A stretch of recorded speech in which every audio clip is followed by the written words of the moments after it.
Hay noticias que no te dejan cenar. Hay informaciones que te leen el estómago de arriba a abajo y te dejan sin palabras, sin apetito, sin ganas de hacer nada que no sea exigir en voz alta que alguien rinda cuentas. Y lo que vamos a contar hoy es exactamente ese tipo de información. No es un rumor. No es una teoría de las que circulan por las redes sin base ninguna. Es una cadena de hechos documentados, de nombres verificados, de fechas que coinciden con una precisión que hiela la sangre, y sí de documentos que alguien con mucho poder decidió borrar antes de que el mundo entero los viera. Hablamos de Jeffrey Epstein, hablamos del príncipe Andrés, hablamos de una mujer condenada a 20 años de prisión que estaba en el lugar equivocado en el momento más oscuro de esta historia. Y hablamos de una niña de 3 años que desapareció en Portugal en el año 2007 y cuyo paradero sigue sin conocerse a día de hoy. ¿Qué tienen en común todas estas piezas? ¿Cómo encajan? ¿Por qué hay documentos oficiales con nombres deliberadamente tachados? ¿Por qué la prensa de un país entero guarda silencio sobre lo que sus propias fuentes saben? ¿Por qué una familia real que debería dar explicaciones al mundo sigue instalada en su palacio como si nada hubiera pasado? ¿Y por qué, en pleno año 2026, seguimos sin saber qué le ocurrió a Madeleine McCann? Vamos a desgranar cada pieza de este rompecabezas con la precisión de quien lleva meses revisando documentos y cruzando fechas y haciendo las preguntas que los grandes medios se niegan a hacer. Para entender la magnitud de lo que está saliendo a la luz en este momento, hay que empezar desde el principio, porque esta historia tiene capas, tiene años de encubrimiento acumulado, y porque el contexto lo es todo cuando hablamos de una red que llegó hasta los rincones más altos del poder mundial. Jeffrey Epstein no era simplemente un hombre con dinero y malas inclinaciones, era algo mucho más sistemático, y mucho más organizado y mucho más protegido que eso. Durante décadas operó una red de captación y tráfico de menores que llegó a las casas reales, a los despachos gubernamentales, a los estudios de Hollywood y a los centros de poder financiero más importantes del planeta. Y lo hizo con total impunidad durante décadas, porque tenía algo que ningún dinero del mundo puede comprarse directamente, pero que sí puede construirse con paciencia y con perversión. Tenía material comprometedor de personas con poder suficiente para detener cualquier investigación que se acercara demasiado a él. Quédate, porque vamos a ir a cada una de esas preguntas, sin atajos, sin mirar para otro lado, con cada dato sobre la mesa y con el peso que cada uno merece. No, para entender cómo llegamos hasta aquí, hay que construir el escenario desde sus cimientos. Jeffrey Epstein no era un hombre con dinero y conducta desviada que actuaba en solitario. Era la pieza central de una estructura con tentáculos que llegaban a los lugares donde se toman las decisiones que mueven el mundo. Casas reales, jefes de Estado, multimillonarios, figuras del entretenimiento, científicos de élite, directivos de los fondos de inversión más grandes del planeta. Y Epstein no frecuentaba ese entorno por caer bien en las cenas, lo frecuentaba porque era útil, porque facilitaba cosas, porque organizaba situaciones a las que determinadas personas de altísimo perfil no habrían podido acceder de ninguna otra manera, y al hacerlo, al colocar a esas personas en situaciones que ningún ser humano con poder querrá que salgan a la luz, Epstein construyó el seguro de vida más poderoso que el dinero no puede comprar directamente, pero que la depravación sí puede fabricar, la capacidad de destruir a cualquiera que se acercara demasiado a él. Eso es lo que hacía. Eso es lo que le hizo intocable durante décadas.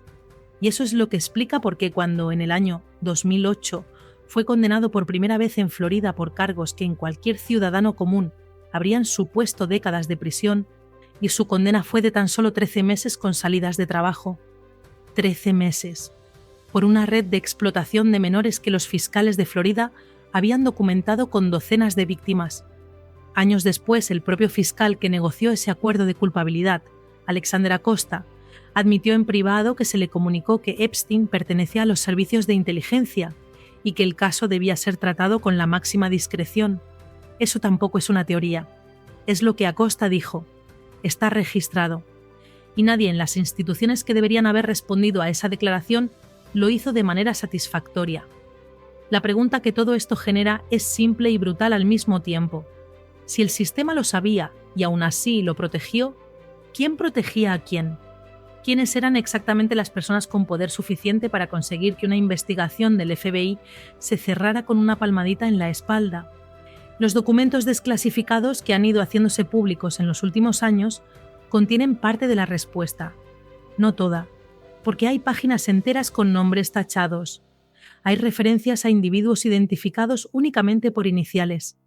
Hay pasajes donde el texto salta de una línea a otra con huecos que no son accidentales, sino deliberados. Alguien tomó decisiones muy concretas sobre qué información podía ver el público y qué información debía seguir enterrada, y esa decisión editorial sobre documentos que por definición son propiedad del pueblo americano es en sí misma una historia que exige explicaciones. Entre los nombres que sí aparecen, que no fueron borrados o que reaparecieron tras las demandas de organizaciones de periodismo de investigación, está el del príncipe Andrés de Inglaterra, y no aparece de pasada. No aparece como alguien que coincidió en un evento multitudinario con Epstein, sin saber quién era. Y no aparece con una frecuencia y una cercanía que dibuja una relación de años, de viajes compartidos, de visitas a las propiedades de Epstein en distintos países y de presencia documentada en contextos que ningún miembro de una familia real debería evitar bajo ninguna circunstancia. Hay fotografías, hay testimonios de víctimas, hay registros de vuelos en el avión privado de Epstein que los medios anglosajones bautizaron con un nombre que ya forma parte de la historia negra de esta época. Y hay un acuerdo económico de 11 millones pagado a una víctima que señaló directamente al príncipe, un acuerdo que la propia institución monárquica tuvo que ayudar a financiar, porque el príncipe Andrés no disponía de esa liquidez por sí solo. Detente un momento en ese dato. Una institución que existe porque los ciudadanos de un país la sostienen con sus impuestos, contribuyó a pagar el silencio de una víctima. No hay manera de presentar ese hecho de forma que resulte aceptable. Y no hay encuadre, no hay contexto, no hay comunicado de prensa que lo convierta en algo que una persona razonable pueda considerar correcto. Y sin embargo ocurrió. Y la corona británica sigue en pie. Y el príncipe Andrés sigue viviendo en propiedades reales. Y la prensa del Reino Unido, con honrosas excepciones, sigue manteniendo ese pacto no escrito de contención informativa cuando el tema roza demasiado cerca de Buckingham. ¿Por qué la prensa británica calla lo que sabe? Ni esa es una de las preguntas que más incomoda, porque la respuesta obliga a señalar a una institución que debería ser exactamente lo contrario, el contrapeso del poder, el lugar donde lo que se hace en la oscuridad sale a la luz. El pacto no escrito entre la prensa británica y la Casa Real es una realidad que los propios periodistas del Reino Unido reconocen en privado. Existe una tradición de autocontención informativa que en momentos puntuales de la historia se ha convertido en encubrimiento activo, y la familia real lo sabe. Por eso, cuando el escándalo de Andrés empezó a ser imposible de contener, el rey Carlos lo alejó de sus funciones oficiales con una velocidad que decía más que cualquier comunicado. Ese alejamiento no fue un gesto de distancia moral, y fue la maniobra de quien sabe exactamente lo que viene y quiere poner toda la distancia posible entre la institución y el fuego antes de que el fuego se extienda. La mujer que tuvo la valentía de enfrentar al sistema, de poner su nombre y su cara frente a la maquinaria legal más cara del planeta y decir en voz alta lo que le había ocurrido siendo menor, fue Virginia Giuffre. Su historia es el corazón emocional de todo este escándalo y también su capítulo más oscuro. Virginia fue una de las víctimas captadas por la red de Epstein siendo adolescente. Pasó años bajo el control de esa red y cuando finalmente pudo hablar, cuando encontró la fuerza para hacerlo, identificó al príncipe Andrés entre los hombres a los que fue presentada en circunstancias que los documentos describen con una frialdad burocrática que hace que la realidad de lo que representan resulte aún más devastadora. Andrés lo negó. Dijo que no la recordaba.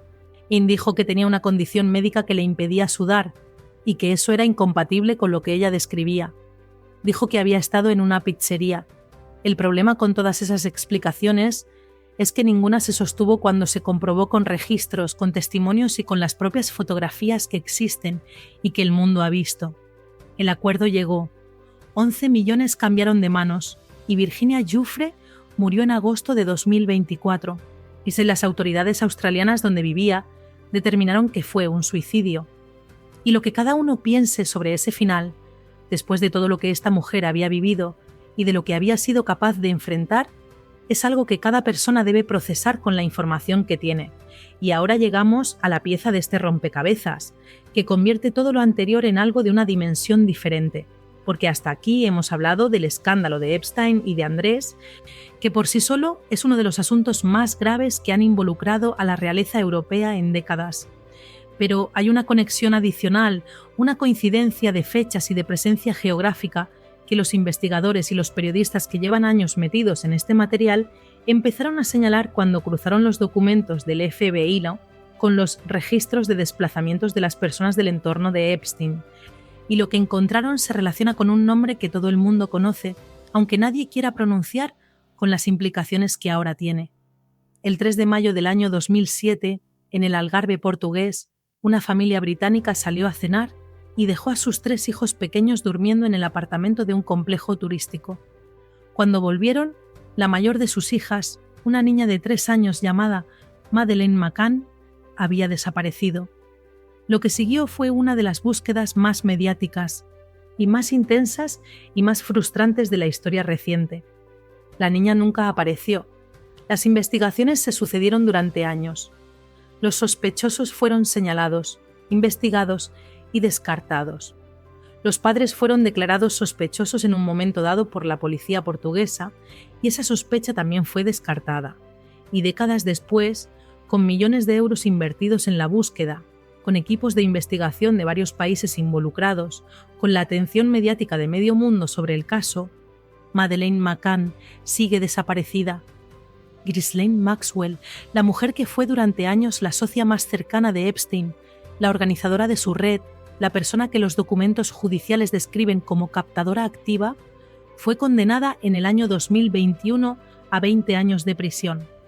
Actualmente cumple esa condena en una prisión del estado de Texas, en Estados Unidos.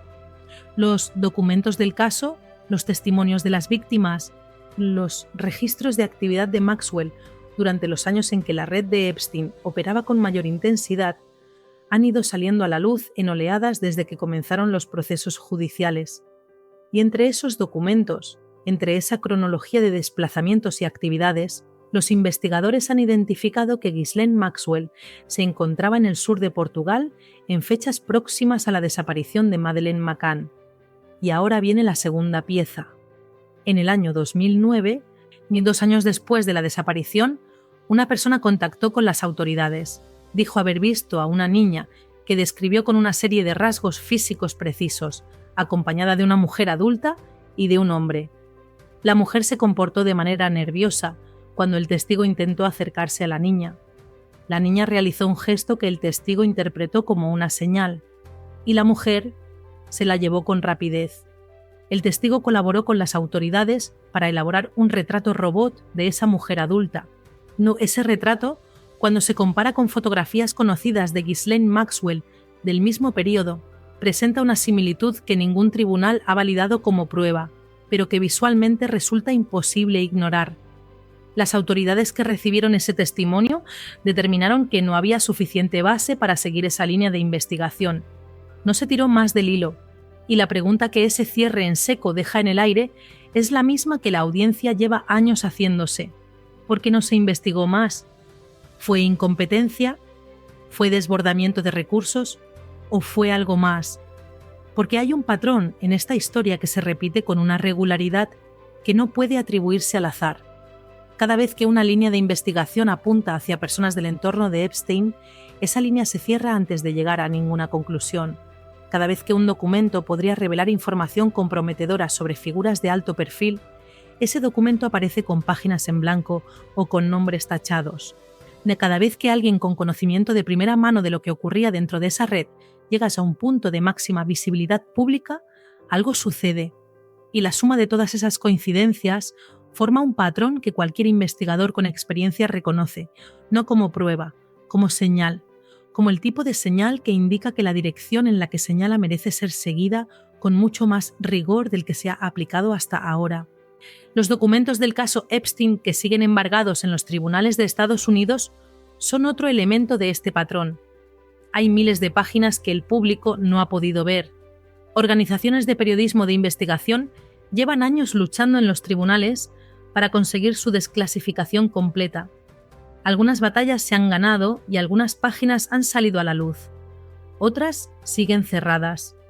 Y la pregunta que cualquier ciudadano tiene derecho a hacer es qué hay exactamente en esas páginas que justifica mantenerlas fuera del alcance público. Si Epstein está muerto, si Maxwell está en prisión, si el caso está cerrado en términos legales, ¿por qué seguir protegiendo información que, según el sistema, ya no tiene consecuencias activas? La única respuesta que tiene lógica es que hay nombres en esas páginas que siguen teniendo consecuencias muy activas, que siguen siendo personas con poder y con influencia, con capacidad para hacer daño a quien los señale, y que el sistema que debería proteger a los ciudadanos frente a ese tipo de personas está, en determinados niveles, protegiéndolas a ellas.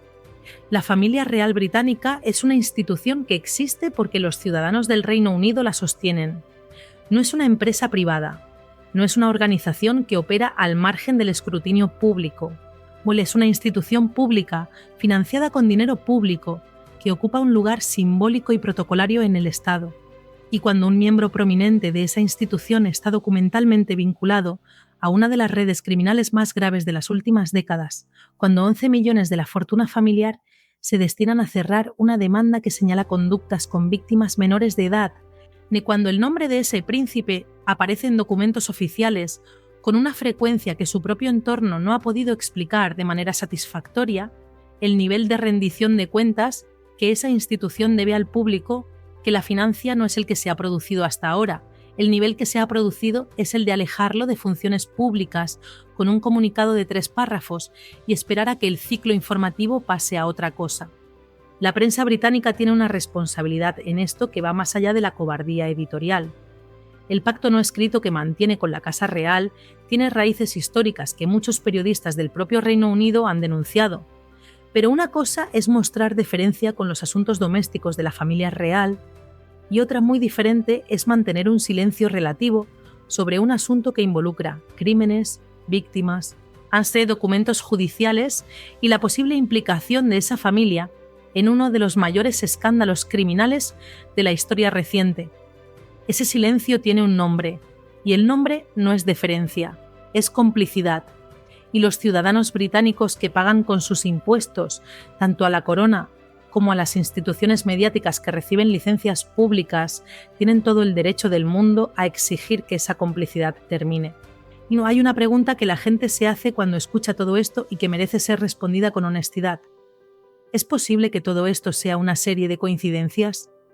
¿Es posible que la proximidad geográfica de Maxwell al Algarve portugués en aquellas fechas sea simplemente eso, una coincidencia? ¿Es posible que el retrato robot del año 2009 se parezca a Maxwell por azar?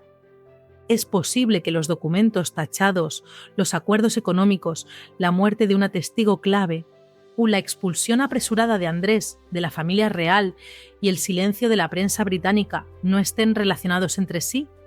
Es posible. En investigación periodística, la posibilidad de la coincidencia siempre debe mantenerse sobre la mesa.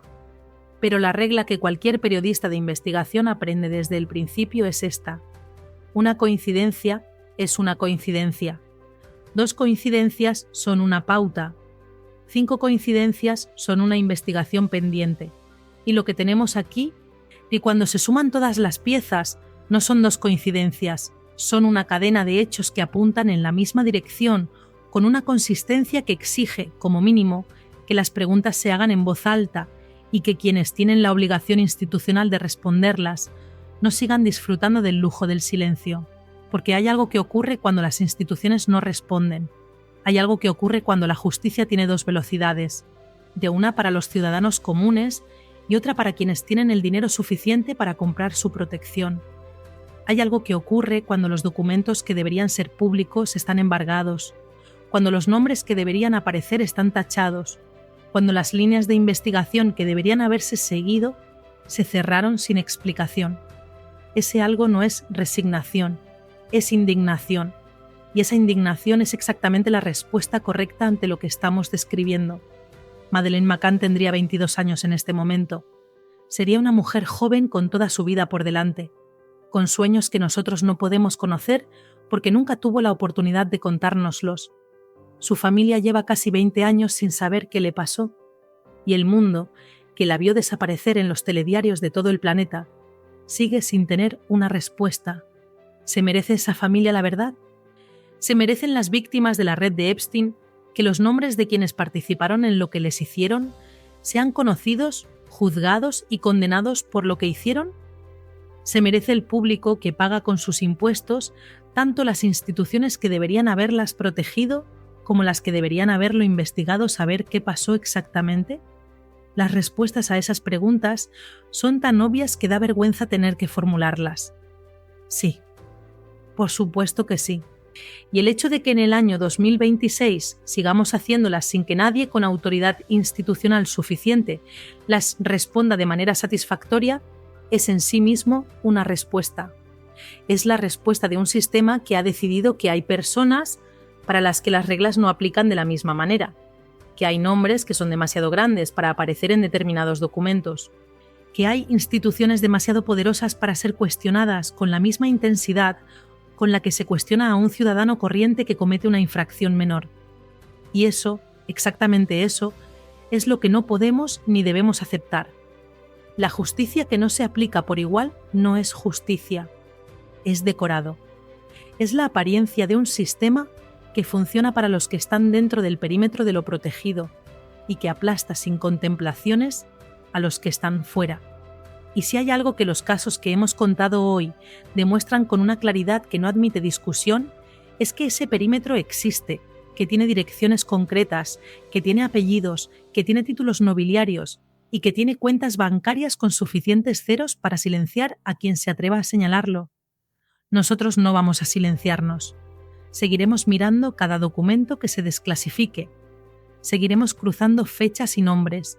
Aquí seguiremos haciendo las preguntas que los grandes medios no hacen y formulando las conexiones que otros prefieren ignorar.